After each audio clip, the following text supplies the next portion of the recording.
So this is a correction for the GLOBUS video. Let me show you what I'm talking about when I say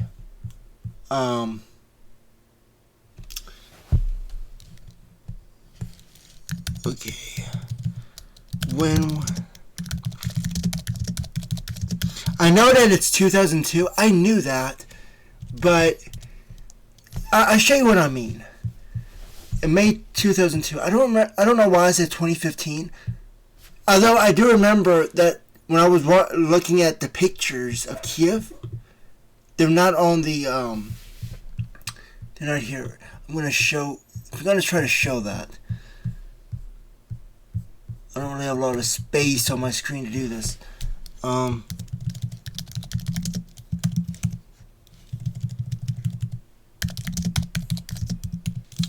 So if I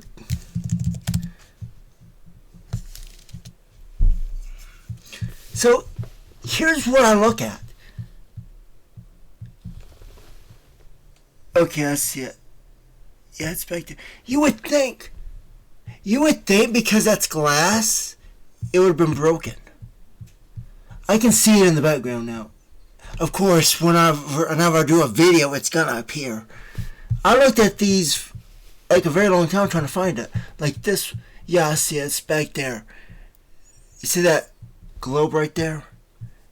I'm gonna zoom in. It's closer on my screen than yours. Yeah, it's right there. What did I put? Yeah, 20. I thought I put 2050. Yeah, it's there. But in most of these, you can't see it. I mean, you can see it right there. But yeah, all these are people back then. But still, the case remains, they didn't attack this. Like, none of the square was attacked with bombs or anything.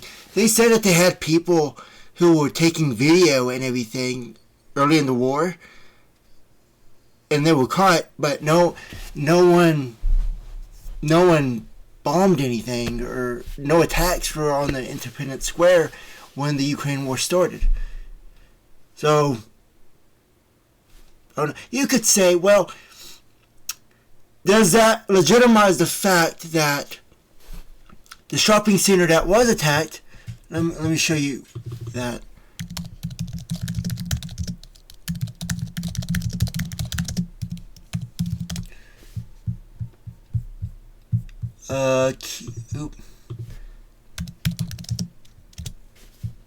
Yeah, this is the shopping center, and I believe this was built in 2010. Maybe it was a little. I don't remember. It's been a while since I looked at this. I do know that was new. Yeah, they hit it with a hypersonic missile. And they said that there was military equipment in the basement. Does this legitimize the fact? I don't think so, because if you use the hypersonic missile on the Independence Square and perception was your thing, if that was what you were going for, you would have attacked it. So it could go either way, but still, of course, that's only looking at one part of this. There's a whole thing we could talk about. We could talk about the Zelensky thing. I mentioned that earlier. The thing about Zelensky was he brought all these destroyed tanks in the Independence Square, and the symbolic of that is, you could say, sure, there was people who would see what they've done to Russian tanks, and they brought them to Independence Square to show the destruction. But at the same time, you're bringing the enemy's tank into your square, which in itself could be seen as independence, right? It would be a conflict of independence. So you can see there's ambiguity in these things, and that's what I've noticed. But right when they were going to get around Kyiv, Putin said that we're going to. And here's the thing about that. Here's the big thing about that. When he said that, This was during the time when he was saying Russia won't go into militarization. He said all these things, but he kept doing that. It was like a week. He kept doing that in a single week, but he never lied to the West. Whenever there was something on the Western media, he did it. Like, for example, he said he would leave Kyiv and he would never return. That was true. So far, it's been 3 years. He has not returned to Kyiv with tanks and missiles. That was the main thing. And I began seeing these patterns like, none of this makes sense. It didn't even make sense at the beginning. Beyond the 3-day thing, that it would be conquered in 3 days, there were just other patterns. It just didn't make sense. At first I thought Zelensky was being... I thought at first it might be that Putin was staging a shadow over Zelensky where it would look like he was working with Putin or that he was involved in this.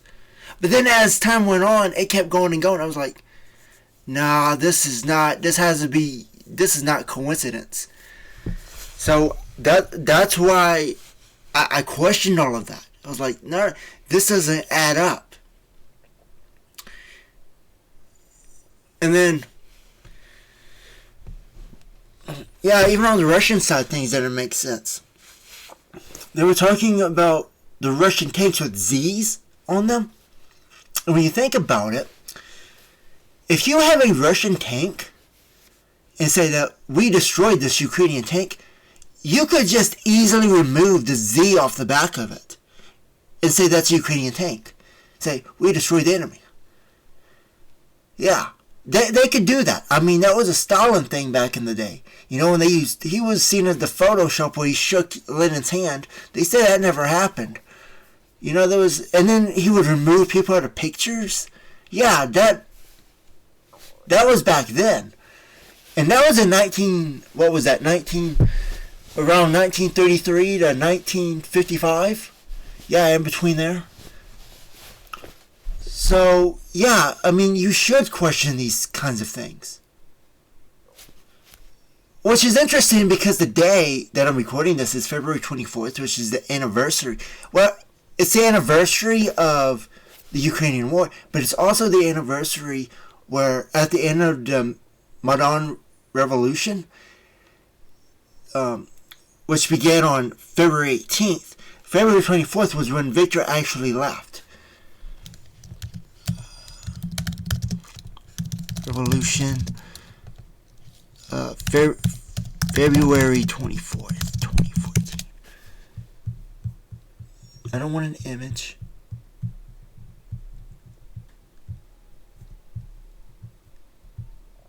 Yeah, they call it the Revolution of Dignity. I brought this up before. It took place in February 2014. This was at the end of the Euromaidan. On February 24th, the interim government charged Victor with mass murder in connection with the deaths on the Maidan. So this is when he left. He left that day. And it began on the 18th.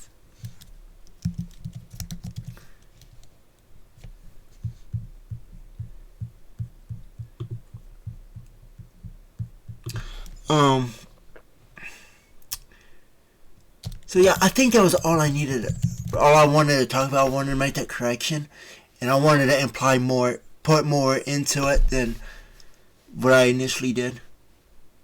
Because I wasn't expecting to make that video. Like, when ChatGPT said all that, I was like, oh boy, I gotta go down this rabbit hole.